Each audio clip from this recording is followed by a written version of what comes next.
नमस्कार दोस्तों, Excel study point की ओर से मैं अनूप गोदियाल आप सभी का स्वागत करता हूं। तो जी हाँ दोस्तों, जैसा कि पिछले वीडियो के माध्यम से हमने दुनिया की 8 बड़ी नदियों के बारे में जानकारी प्राप्त की थी, वहीं इस वीडियो के माध्यम से हम इसके भाग को कंटिन्यू रखते हुए कुछ प्रमुख नदियों के बारे में जानेंगे। तो आज की इस वीडियो में सबसे पहले जिस नदी पर हम लोग चर्चा करने वाले हैं दोस्तों, उसमें आता है Rio Grande river. Rio Grande river जो है ये यूनाइटेड स्टेट्स ऑफ अमेरिका और जो मैक्सिको है इन दोनों को अलग करती है। यहां पर एक प्रकार से नेचुरल बाउंड्री क्रिएट करती हैं। तो चलिए इसके बारे में हम लोग जानते हैं।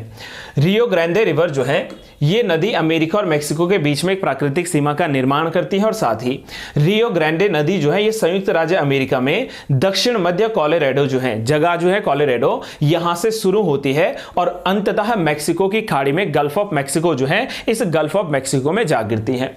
इस नदी की कुल लंबाई 3051 किलोमीटर या 1896 माइल है और ये नदी जिन मुख्य शहरों से होते हुए गुजरती है, जो इसके पास से सिटीज और जो है स्टेट्स होकर गुजरते हैं, उनमें आता है Colorado, New Mexico, Texas, Chihuahua, Coahuila, Nuevo Leon and last में आता है तामोली पास। तो तामोली पास इत्यादि जगहों से होते हुए ये नदी गुजरती है और अंततः ये नदी फाइनली जो है जा गिरती है कहां पर, दैट इज मैक्सिको की खाड़ी, गल्फ ऑफ मैक्सिको में। जैसा कि हम लोग इस इमेज के माध्यम से यहां पर जान सकते हैं, ये जो है कोलोराडो से शुरू होकर Rio Grande river new Mexico को क्रॉस करते हुए अंततः जो है ड्रॉप होती है, अंततः पहुंचती है गल्फ ऑफ मैक्सिको में। तो ये इसका पूरा क्या है, एक पाथ है। तो अब हम लोग बात कर लेते हैं दूसरी प्रमुख नदी के बारे में। दूसरा नाम आता है दोस्तों नाइजर नदी के बारे में। देखो नाम से क्लियर हो जाएगा, नाइजर। नाइजर जो है ये अफ्रीका में एक देश है और इस अफ्रीकियाई देश में हम लोग नाइजर नदी देख सकते हैं। हालांकि इसकी जो शुरुआत या उद्गम स्थल की मैं बात करूं, जहां पर इसका सोर्स है उसमें आता है सियरा लियोन नामक जगह। देखो ये नदी जो है ये यहां पर सियरा लियोन जो है, सियरा लियोन से शुरू होते हुए ये गुयाना होते हुए नाइजर नदी बहती है और माली को क्रॉस करते हुए बुर्किना फासो, बेनिन को क्रॉस करते हुए नाइजीरिया होते हुए फाइनली क्या करती है, कैमरून के पास में जाकर सागर के साथ, समुद्र के साथ जो है मिल जाती है। ये जो नदी है, इस नदी का जो स्थान है जहां पर ये गिरती है, यानी कि इसका जो आउटफ्लो है वो है इसका गल्फ ऑफ गिनी, गिनी की खाड़ी में गिरती है और इसकी वास्तविक शुरुआत या उद्गम जो स्थल है वो लोमा माउंटेन रेंज है और लोमा माउंटेन रेंज सिचुएटेड है सियरा लियोन नामक जगह पर, जो कि पश्चिम अफ्रीका का एक भाग है। नील नदी और कॉन्गो नदी के बाद अगर सबसे बड़ी नदी की बात की जाए अफ्रीका महाद्वीप में, तो यह नदी है नाइजर नदी, जो कि सर्वप्रमुख नदियों में से एक है। नाइजर नदी में धान, गन्ना और कपास जो है इनकी अच्छी खेती होती है। इनकी उपज जो है काफी अधिक मात्रा में हमें देखने को मिलती है और साथ ही इस नदी की कुल लंबाई 4180 किलोमीटर अथवा अगर माइल्स में बात करें तो 2600 माइल्स के आसपास है। और इसकी सबसे बड़ी सहायक नदी और सबसे महत्वपूर्ण जो सहायक नदी है, इस नदी का नाम है वेन्यू रिवर। तो ये वेन्यू रिवर जो है इसके सहायक नदी के रूप में जा मिलती है और अंततः जाकर गल्फ ऑफ गिनी जो है यहां पर गिरती है। नेक्स्ट प्रमुख नदी की यदि मैं बात करूं दोस्तों, तो इसमें आता है जाम्बेजी रिवर का नाम। जाम्बेजी नदी जो है ये नदी भी अफ्रीका जो है, अफ्रीका की एक प्रमुख नदी है और अफ्रीका की चौथी सबसे लंबी नदी के रूप में जानी जाती है। इसका जो आउटफ्लो है, यानी कि जहां पर गिरती है, ये गिरती है इंडियन ओशन में, यानी कि जो हिंद महासागर है, इस हिंद महासागर में गिरने वाली ये जो है नदी है। इस नदी की कुल लंबाई 2574 किलोमीटर या फिर 5599 यानी कि 1599 जो है माइल्स में भी है। विश्व प्रसिद्ध जो विक्टोरिया झील है, विक्टोरिया जलप्रपात जो है, इस विक्टोरिया फॉल को हम लोग इसी नदी पर मानते हुए चलेंगे और विक्टोरिया जलप्रपात को विश्व के जो 7 वंडर्स हैं, 7 आश्चर्य जो हैं, उन 7 आश्चर्यों में से एक जाना जाता है। साथ ही यह भी महत्वपूर्ण है कि इस नदी पर, जाम्बेजी नदी पर, विक्टोरिया जलप्रपात के अलावा भी कई अन्य प्रमुख जलप्रपात हैं। जैसे यहीं पर चावोमा जलप्रपात है, यहीं पर न्योगे जो जलप्रपात है वो भी यहीं पर सिचुएटेड है और जो सियोमा जलप्रपात है, ये सियोमा वाटरफॉल भी इसी नदी पर जो है मौजूद है। अगर हम लोग आगे बात करें दोस्तों, तो इसमें आता है कि ये जो नदी है वो मुख्य रूप से किन किन देशों से होते हुए गुजरती है। तो ये जो है Zambia, Angola, Namibia, Botswana, Zimbabwe, Mozambique जो है, इन सभी देशों से होते हुए गुजरती है। देखो हमने बात की है Angola, Zambia, Namibia, Botswana, Zimbabwe and Zambezi, इन सारी जगहों से होते हुए ये नदी जो है निकलती है और हिंद महासागर में अंततः होती है, जो इंडियन ओशन है इस इंडियन ओशन में जा गिरती है। तो इसका सोर्स अगर पूछा जाए या इसका उद्भव स्थान अगर पूछा जाए तो हम लोग कह सकते हैं कि अंगोला से आते हुए ये नदी अंततः जा गिरती है इंडियन ओशंस में। अगली नदी की और अगर हम लोग बात करें दोस्तों, तो विश्व की सबसे प्रमुख नदियों में से एक है कांगो नदी या जायरे नदी। नाम से क्लियर हो जाएगा, यानी कि इसका जो ओरिजिन है या जहां से ये निकलती है वो है रिपब्लिक ऑफ कांगो, यानी कि कांगो गणराज्य जिसको जायरे के नाम से भी जानते हैं, यहां से निकलती है। और इस नदी का सबसे बड़ा इंपॉर्टेंस यह है दोस्तों कि ये नदी भूमध्य रेखा को 2 बार काटती है, अर्थात कि भूमध्य रेखा से 2 बार क्रॉस होकर ये निकलती है। और भूमध्य रेखा यानी कि इक्वेटर लाइन को काटने वाली एकमात्र नदी जो है वह है जायरे नदी या इसी को कांगो नदी के नाम से जानते हैं। इस पर यदि बात करें तो कांगो नदी जो है ये जायरे नदी के नाम से भी जानी जाती है। ये अफ्रीका की एक प्रमुख नदी है जिसकी लंबाई लगभग 4700 किलोमीटर में, लेंथ की यदि मैं बात करूं तो 4700 किलोमीटर के आसपास है, या फिर माइल्स में बात करें तो 2920 माइल इस नदी की जो है कुल लंबाई है। यदि मैं इसको इमेज के थ्रू आपको बताऊं दोस्तों, तो ये यहां पर है जायरे रिवर। देखो जैसा कि देखा जा सकता है कि ये है 0 डिग्री इक्वेटर लाइन, और 0 डिग्री लाइन से जब ये नदी निकल रही है तो एक बार ये यहां पर क्रॉस कर दे रही है, और क्रॉस करने के बाद जब ये आखुला से होते हुए वापस आएगी तो पुनः एक बार जो है इक्वेटर लाइन को क्रॉस करेगी, अर्थात कि ये एक ऐसी नदी है जो कि इक्वेटर लाइन को, अर्थात जो भूमध्य रेखा है इस भूमध्य रेखा को 2 बार जो है काटती है। इसी प्रकार से जो है मकर रेखा को 2 बार काटने वाली नदी आ जाती है लिम्पोपो नदी, शायद इसके बाद में उस पर डिस्कस करूंगा। और वहीं भारत में जो कर्क रेखा गुजरती है ट्रॉपिक ऑफ कैंसर, उससे भारत में माही नदी जो है वो गुजरती है, जो कि हमारे आने वाले अभी चैप्टर्स हैं। यदि साथ में मैं बात करूं दोस्तों, तो ये नदी पश्चिमी मध्य अफ्रीका की सबसे विशाल और नील नदी के बाद अफ्रीका की सबसे लंबी नदी है। दूसरे नंबर पर इसका स्थान आता है कांगो नदी का। कांगो नदी विश्व की समस्त नदियों में तथा दक्षिण अमेरिका की अमेज़न नदी के बाद दूसरी सबसे अधिक जल प्रवाह वाली नदी है। मतलब अगर वाटर वॉल्यूम्स की मैं बात करूं तो सेकंड इसका नंबर आता है आफ्टर द अमेज़न रिवर। तो अमेज़न नदी के बारे में हम लोग इससे पहले वाले भाग 1 में पढ़ चुके हैं, तो जो लोग इस वीडियो में नए जुड़े हैं वो लिंक में डिस्क्रिप्शन में जाकर लिंक को क्लिक करके पहले वीडियो में इन सारी नदियों के बारे में जानकारी प्राप्त कर सकते हैं। लंबाई में यह दुनिया की 9वीं जो है सबसे लंबी नदी है, और पूर्व अफ्रीका रिफ्ट की जो पहाड़ियां हैं यानी कि जो अफ्रीकन रिफ्ट वैली है, इस अफ्रीकन रिफ्ट वैली के पठारों में ये अपने स्रोत से होकर अटलांटिक ओशन में जा गिरती है। ये नदी कांगो जो है ये भूमध्य रेखा को, इट मींस इक्वेटर लाइन को 2 बार काटती है। और इस नदी पर जो 2 फेमस वाटरफॉल हैं विश्व भर में, उनमें पहला आता है स्टैनली वाटरफॉल और दूसरा आता है लिविंगस्टन वाटरफॉल। तो लिविंगस्टन वाटरफॉल और स्टैनली वाटरफॉल ये दोनों जो है यहां पर प्रमुख वाटरफॉल हैं। यदि मैं बात करूं कि ये नदी किन किन देशों से होते हुए गुजरती हैं, तो इसमें आता है दोस्तों अंगोला, सबसे पहला स्थान आता है अंगोला, देन बुरुंडी, कैमरून, मध्य अफ्रीका गणराज्य यानी कि सेंट्रल रिपब्लिक जो है of Africa, Congo Republic, Gabon, Congo, Uganda और साथ में जो है तंजानिया और जो है जाम्बिया, यहां से होते हुए क्या करती है ये नदी गुजरती है, जो कि प्रमुख हो सकता है एग्जाम पॉइंट ऑफ व्यू से। आगे यदि बात करें हम लोग तो नेक्स्ट आता है लिम्पोपो रिवर। देखो इसका मेन सिग्निफिकेंस जो मैंने आपको बताया था कि ये ट्रॉपिक ऑफ कैप्रिकन को 2 बार काटती है।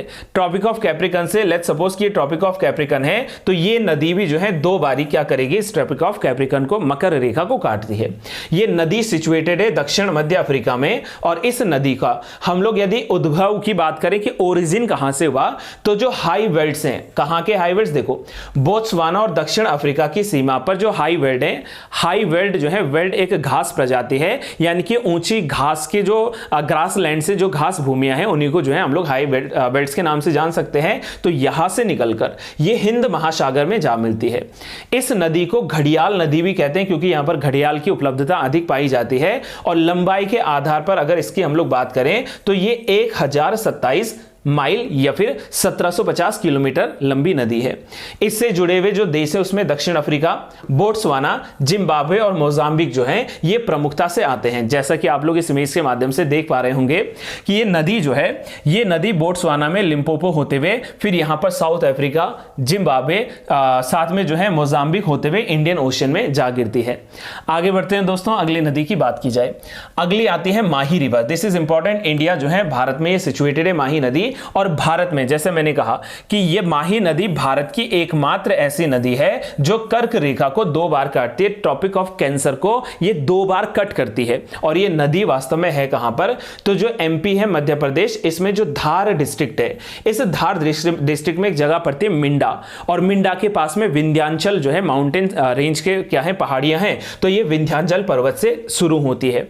ये नदी मध्य प्रदेश के धार, झाबुआ और रतलाम जिलों से होते हुए गुजरात की ओर आगे बढ़ती है, और फिर वहां से राजस्थान से होते हुए ये खंबात की खाड़ी, गल्फ ऑफ खंबात, अरेबियन सी के पास में जो है गल्फ ऑफ खंबात है, तो अरेबियन सी में जा गिरती है, यानी कि खंबात की खाड़ी में जा गिरती है। इसकी कुल लंबाई 580 किलोमीटर या माइल में बात करें तो 360 माइल है। और माही नदी पर जो सबसे प्रमुख बांध मौजूद है, उस बांध का नाम है कदाना बांध। तो कदाना बांध जो है वो यहीं पर सिचुएटेड है। माही बजाज सागर बांध भी इसी जो है नदी पर आधारित है, इसी नदी पर जो है। और इस नदी की अगर मैं ट्रिब्यूटरीज की बात करूं, सहायक नदियों की बात करूं, तो इसमें सोम नदी, ईरू नदी, चेप नदी, नोरी नदी, मोरन नदी, जाखम, अनश, पनम और जो है भादर नदी इत्यादि शामिल है। ये सब इस नदी की क्या है, ट्रिब्यूटरीज है माही रिवर की। और ये अपने आप में एक बड़ा सवाल है दोस्तों कि कौन सी रेखा भारत में कर्क रेखा को 2 बार काटती है। अब आप लोगों से कई दफे ये सवाल भी पूछा गया है कि वह कौन से राज्य हैं जहां से होते हुए मकर रेखा गुजरती है। तो देखो यहां पर इस मैप के थ्रू अगर हम लोग बात करें तो सबसे पहले देखो ये जो है हमारे पास में ये है tropic of cancer, tropic of cancer, यानी कि जिसको हम लोग कहते हैं कर्क रेखा।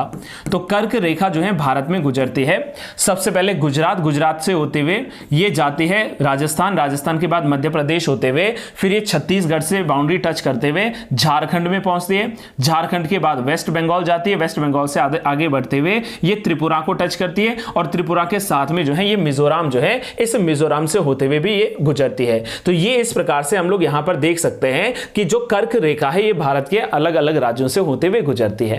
साथ ही हम लोग इस नदी इसकी बात करें माही नदी की, तो ये माही नदी निकलती है धार, यानी कि जो उद्गम स्थान है इसका एमपी में, और यहां से त्रिवेणी मंदिर, रतनाम, झाबुआ होते हुए, बांसवाड़ा होते हुए पंचमहल के रास्ते से ये खंबात की खाड़ी अरेबियन सी में जा गिरती है। आगे बात करते हैं दोस्तों आमूर नदी के बारे में। आमूर नदी जो है ये रूस और चीन के बीच में सीमा बनाती है, और इसकी कुल लंबाई 2824 किलोमीटर या 1755 माइल है। तो ये जो नदी है हमारे पास में, इस नदी का नाम है आमूर रिवर, जो कि one of the important river है रशिया की, रूस की इंपॉर्टेंट रिवर्स है। वहीं अगर हम लोग आज के अंतिम टॉपिक पे बात करें जिसका नाम है मेकोंग रिवर, तो मेकोंग रिवर जो है दक्षिण पूर्व एशिया की सबसे बड़ी नदी है, और ये नदी तिब्बत से शुरू होकर चीन के यूनान प्रांत से होते हुए म्यांमार, थाईलैंड, लाओस और कंबोडिया की ओर जाते हुए वियतनाम से होते हुए बहती है। और इस नदी की कुल लंबाई 4909 किलोमीटर या फिर 3050 माइल के आसपास है। तो ये मेकोंग रिवर जो है ये China, Myanmar, Thailand, Cambodia, Vietnam, Laos इत्यादि जगहों पर आती है और अंततः जो है सागर में जा गिरती है। तो ये कुछ प्रमुख नदियां थी दोस्तों। जाते जाते हम लोग एक छोटा सा टॉपिक और कवर कर लेते हैं जिसमें कुछ प्रमुख अन्य नदियों का मैंने आपसे वर्णन किया है। इसमें है दाजला नदी। दाजला नदी जो है ये टॉरेस पर्वत से निकलकर जो है हजर झील से रास्ते से होते हुए, हजर झील से निकलती और माना जाता है कि मेसोपोटामिया की सभ्यता का विकास इसी जो है दजला नदी से हुआ था। महत्वपूर्ण हो जाता है हिस्ट्री के पॉइंट ऑफ व्यू से कि जो प्राचीन मेसोपोटामियन संस्कृति थी वो मेसोपोटामियन संस्कृति किस नदी के पास थी। तो जो हमारे पास में ईरान, जॉर्डन, इराक वाला जो एरिया है जॉर्डन वाला, वहां पर हम लोग जान सकते हैं कि ये नदी जो है हुआ करती थी। साथ में अगर मैं बात करूं तो अल खबूर नदी, ये नदी सीरिया की एक प्रमुख नदी है। पो नदी इटली की गंगा के नाम से फेमस है। इटली की गंगा जो है पो नदी को कहा जाता है और ये अल्प्स माउंटेन से होते हुए बाद में एड्रियाटिक ओशन जो है इस एड्रियाटिक ओशन में जा गिरती है। वहीं डॉन रिवर की मैं बात करूं तो ये डॉन रिवर जो है ये पश्चिमी रूस के टूला नामक जगह से निकलकर फाइनली एजोव सी जो है उस एजोव सी या एजोव सागर में जा गिरती है। और बिशुला नदी की मैं यदि बात करूं तो ये नदी बाल्टिक सागर में गिरती है और पोलैंड की राजधानी जो वारसा है, वे वारसा इसी नदी पर सिचुएटेड है। सो गाइज, ये हमने पिछले 2 सीरीज में 2 वीडियोस के माध्यम से विश्व भर की कुछ प्रमुख नदियों के बारे में जाना है। अब अंततः जाते जाते मैं आपके सामने एक अभ्यास प्रश्न रखना चाहूंगा, आप इस पर जो है जरूर कमेंट बॉक्स में अपने जवाब दीजिएगा। तो आज का जो अभ्यास प्रश्न है दोस्तों, इसमें पूछा गया है कि निम्नलिखित कथनों पर विचार करें। यूरोप का सबसे व्यस्ततम बंदरगाह, the busiest port of the Europe, Rotterdam है जो कि डैन्यूब नदी पर स्थित है। दक्षिण अफ्रीका की लिम्पोपो नदी विषुवत रेखा को, विषुवत का मतलब है इक्वेटर लाइन, भूमध्य रेखा, इस भूमध्य रेखा को 2 बार काटती है।